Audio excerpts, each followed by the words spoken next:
Solar Opposites is Justin Roiland's Hulu exclusive about 4 aliens who come to Earth to recreate their planet. Throughout the show, we focus on these aliens and all their hijinks, but we not only focus on the aliens, but plenty of other human characters that populate their world. But which of these characters are good and which are evil? We'll be scouring Planet Schlorp, Planet Earth, and The Wall for a multitude of fun characters. Hey guys, I'm Brad with Wicked Binge, and this is Solar Opposites, Good to Evil. As always, we're starting from the best of the best. These are the good. Earning the gold medal of good is Peter. Peter was a giant pig creature that made award-winning ribs in his chest, has blood that tastes like barbecue sauce, and can excrete all the fixings. He was created by Mrs. Frankie, Roland, and Matthew, where they tortured him wearing Solar Opposites masks. He eventually escaped and lived his life to the fullest, until he comes across the real Solar Opposites and sues them for the supposed torture. Yes, Peter sued the Solar Opposites, however, he didn't know that they weren't who tortured him. He's the best character because he lived a peaceful life and got what he assumed to be revenge, even if it was misplaced. Where am I? Snagging the silver medal of good is Funulac. Funulac is a fictional version of Yumulac, created on the Pretendo deck by Jessie. Jessie created a version of her surrogate brother that is much nicer than the real version. He knows how to braid hair and bake bread, and treats Jessie much better than Yumulac. He even teaches Yumulac how to be a nicer brother to Jessie, even though this leads to shenanigans. Know how to braid and bake bread. Funulac is a great guy, but ranks underneath Peter because he tried to kill Yumulac when he was about to get erased. The bronze medal of good goes to Jeff the Possum. Jeff was a possum who lived in the Solar Opposites' backyard and seemed to be relatively peaceful. However, when the shrunken-down Duke entered the backyard, he killed one of Jeff's children in self-defense. This doting mother was extremely angry at the Duke and started to hunt him and Sherry. She keeps the Duke and Sherry trapped within a toy spaceship and stops him from leaving. Barricade that door! She's working on a mix of instinct and motherly feelings, which means she can't rank lower. Her worst crime is attacking the guy who killed one of her children, which is not that bad in the grand scheme of things. The next character on our list is an inhabitant of the Wall, Sherry. Sherry was a waitress at Benihana's who gave Yumulac shrimp, despite him specifically asking her not to. If I was allergic, I could have died. She was shrunk and put in the wall by Yumulac and was immediately met with Tim. She journeyed with Pedro and Tim to get insulin for Enrique, trading a Playboy magazine for it. She later helps Tim revolt against the Duke and helps him take over the Wall. She's later left in the backyard, pregnant with Tim's baby, and forced to deal with it by herself. She then plans to revolt against Tim alongside Hulk, and that's where we left her for now. Originally, she only cared about escaping, but seems to be the only one who cares about justice as well. Sherry's by far the best character that's in the Wall, even if she's more violent than some of them. Next is Hulk. Hulk was an editor on the TV show Bones and was shrunk by Yumulac for unknown reasons. Hulk was a hero of Wall War I, who saved a bunch of people from a flood of nerds that nearly killed hundreds. Hulk then decides to help in the investigations of the multiple murderers around the Wall. It's probably just a cricket. He finds out who the murderer is, a man named Ethan that he saved during Wall War I. He then watches Tim murder the Walderman and Ethan and was allowed by Tim to tell the truth to the crowd if he so wished. Hulk decides against it to keep people from going insane and then plans with Sherry to overthrow Tim. He falls underneath Sherry because he decides not to tell the truth when he could have, which inadvertently helps Tim. Rounding out the good section is Jessie. Jessie is Terry's assumed replicant and the only female Schlorpian in the Solar Opposites. She's optimistic, free-spirited, and compassionate, who enjoys all the positive things on Earth. She spends most of the show berating Yumulac for his scientific and jerky way of going about things. She's a good person, helping Yumulac when he gets injured and giving food to the people within the Wall. She steals Yumulac's ray guns to teach him that humans are good, and has openly said she wished everything lived forever. I hit it. However, she falls to the end of this section because she has a few evil moments. She not only goes along with Lydia's lobotomy, but pours Diet Coke in her brain to make her stupider, although Terry did it first. She's also partly responsible for creating the murderous zombie-like creatures from her head flowers, although she helped fix this problem. Jessie is the best Solar Opposite, but she's still the worst of the best. Now we head to the middle ground. Welcome to the gray area. Starting the gray area is Vanby, previously known as Terry with an I. Vanby was Terry's assumed life mate on Planet Schlorp, who appears in the Season 1 finale. She seems to like Terry's shenanigans, even while in the pupa school. However, during one of the timelines created by Terry and Corvo, she saves the Slorpian Vanbo and starts dating him, which is when she changes her name. She seems to not only be fine with helping Vanbo's revenge plot, but also with this plan to destroy planet Earth. She also slaps Corvo a lot, but these actions don't make her fall any lower. Our next character is Principal Cook. Principal Cook, as his name implies, the principal of James Earl Jones High School where Jesse and Yum-Yulack attend. Cook does not like the two replicants and tries to find any reason to kick them out of school. He and Miss Frankie love torturing them, a little too much. He only seems to care what's good for him and on occasion the school, making the whole PE class rerun the mile because Jesse and Yum-Yulack might bring down the school average. Everybody's running again! He even does a heel face turn when Jesse and Yum-Yulack run the mile in a minute, forcing them to go to the regionals and eventually the Olympics. He's kind of a douche, but doesn't do anything evil throughout the show, at least not yet. Everyone's possible favorite Schlorpian, Terry, is next. Terry's one of the main characters and is a happy-go-lucky, fun-loving alien who wants to learn everything about Earth and its people. Terry is supposedly a pupa expert, but he cheated on all of his tests, which stops him from being useful in caring for the pupa. He's taken a liking to the Earth and rituals upon it, such as dogs and dog walking. He cares about Corvo a lot, screaming in anguish after Corvo supposedly died. However, his rampant stupidity and desire to be liked causes a lot of issues. We can make people like us. He helps create the massive fun bucket that destroys a town, shrinks a bus stop and kills 2 people, and pours Diet Coke into Lydia's brain. Despite these actions, he's not intentionally malicious. He just does things accidentally, which places him here. Next is the pupa. The pupa is a small creature, native to Planet Schlorp, that has all information regarding Planet Schlorp within its DNA. The pupa will eventually grow to an immense size and turn Earth into the new Planet Schlorp once it reaches maturity. But in the meantime, it's a gluttonous, murderous, infant-minded pet. The pupa is known to trick people into giving him things he wants, as he did with Lorraine and the Harry Potter whistle. It also has a hobby of watching the things going on in the wall, even recording Tim and Sherry's intimate night together. They like to eat things, including gooblers and candy, which makes them sick. Did you give him candy again? They also try to eat the shrunk-down Lydia, which shows he has very little care for not only what they eat, but who they hurt. They've killed a bird and worn its skull, stabbed a star kicker in the leg just to clone his leg to get vending machine snacks, and accidentally killed all the solar opposites. The pupa does many malicious things, however, they also do a lot of things on instinct, which ranks them here. Slightly below is Corvotron, or Corvo. Corvo is the main alien in Solar Opposites and the leader of the mission to terraform Earth. Corvo is also the smartest member of the team and is currently trying to fix their spaceship to get off the overcrowded planet. Corvo cares about Terry and the replicants, shown when he outlaws dinner parties because he felt Terry was ignoring him. However, Corvo hates Earth and does not want to assimilate because he's introverted and closed-minded. I hate Earth. It's a horrible home. The main reason he ranks here is that he does malicious actions that aren't entirely done out of idiocy like Terry.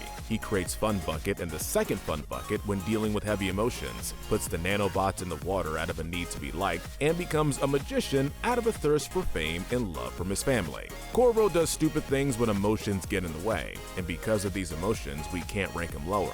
Although he sort of revealed he captures children in a giant hole and digs up dead bodies for sick reasons, which means he has to fall here. Rounding out the gray area is Miss Frankie, the high school teacher. Miss Frankie is the irritable high school teacher who, alongside Principal Cook, wants to kick Yum-Yulack and Jesse out of the school.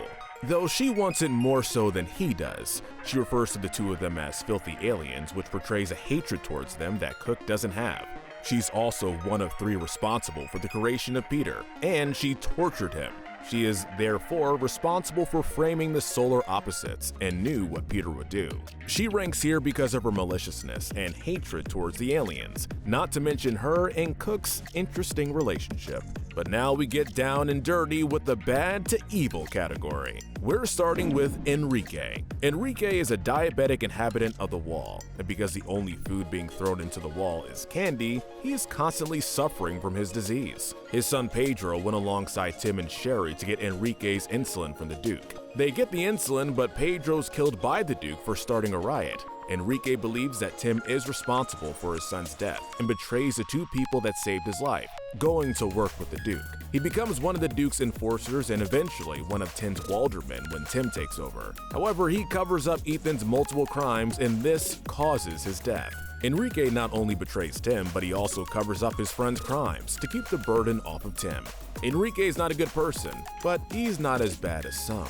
The worst Schlorpian member of the Solar Opposites, Yumulak, is next. Yumulak is Corvo's assumed replicant and is cunning, crabby, and sly, who says he used to be a bounty hunter. He likes to pull pranks, such as filling the school's computers with artificial intelligence. However, he is also the member of the Solar Opposites, who has done the worst actions in the series. He killed dozens of neo-Nazis in a bar using a suit, wants to take a sample of the bus driver's eyeball, and kills 2 actors using a laser knife in Corvo's defense. The bus driver hates us He calls Corvo mean, but also says being mean is rad. However, he's the reason for everything that happens in the wall, as he has shrunk people and put them there. However, he has a multitude of reasons for doing this, ranging from the color shirt they wear to being bad people. He has a few saving graces. He cares about his surrogate sister Jessie and doesn't like killing people for no reason.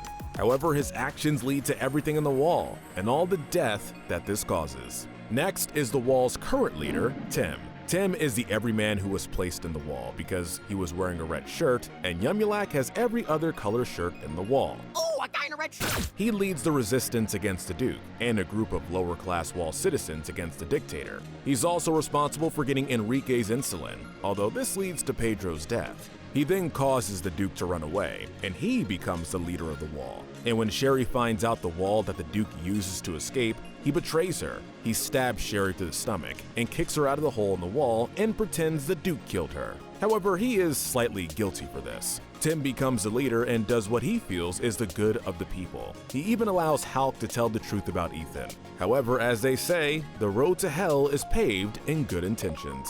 Cracking the top 5 is Chris the Red Goobler. Chris is a red goobler, a goobler that only appears every 100,000th gooblers, which Corvo spawns after he finds Terry's genes in the freezer. Like every red goobler, Chris only wants to kill Corvo by either direct means or by causing too much stress. He tries to fulfill this in many ways, such as hiding in the most stressful place he can imagine and killing Trent with a knife to frame Corvo and Terry for his crime. However, after playing the waiting game, he meets his fiancée Jen and calms down. He tries to apologize for killing Corvo and unintentionally invites him to his wedding to Jen. In case that little red butthole comes back. Although during the bachelor party, he sleeps with Corvo, ruining his marriage. He feels bad about this, but by the end of the episode, continues his waiting game to kill Corvo. Chris is mostly running on instinct, which means he can't rank lower, but he also kills Trent. He can't rank any lower, but he can't rank higher either, because he doesn't have Tim's good intentions. Everyone's favorite robotic sitcom mom, Patricia, is the next villain on our list. Behold, our new robot. Her name stands for Patricia Automated Television Retrofitted Intelligent Companion in Action, and she was built by Corvo. She was built specifically to hate Corvo and Terry's Mank Ave, and was made out of sitcom moms throughout history. She starts to berate and make fun of Corvo and treats Terry like a child, also treating the pupa as an actual infant. After being allowed into the man cave, she goes into shock and turns into a giant murderous robot that destroys dozens of man caves. Not only that, but she also kills at least 14 people in the Dave & Buster's. However, she then decides instead of killing men, she wants to kill all humans in the world, but is then deactivated. Patricia is a genocidal murderer who kills over a dozen men because she hates man caves. She has no good reasons, besides an error in her programming. Grabbing the bronze medal of evil belongs to Vanbo. Vanbo is a possibly fictional Schlorpian who goes on the Solar Opposites missions to Earth after Corvo and Terry knock Corvo's wallet into the ship while in the past. Holy shit, there's an alien in our house! He's originally just annoying and treats Corvo and Terry as slaves, forcing his way into their hiding space and trying to force Terry to make him a sandwich. However, after Corvo and Terry beat him up as Time Ghost, he's revived by Vambi. He comes to Earth to arrest Corvo and Terry, and while this is him obeying the law of what happens when you use a retouch your stuffalizer, he did it in a very aggressive way. But that's not his worst action. He then threatened to blow up the Earth for no reason other than he wanted to. He may not have Patricia's kill count, but he threatened a genocide for no reason. At least the robot had programming to abide by. The silver medal of evil goes to Ringo, aka the Duke. The Duke is the leader of the Wall, and a zealous despot who treats the lower levels like nothing more than a people to rule over. He believes that only the richer, higher level people on the Wall are worth living, and will kill people from the lower sections of the Wall. This comes to a head when the Resistance shoots up against him, and he floods the lower sections of the Wall, killing hundreds, and even a very cute rat.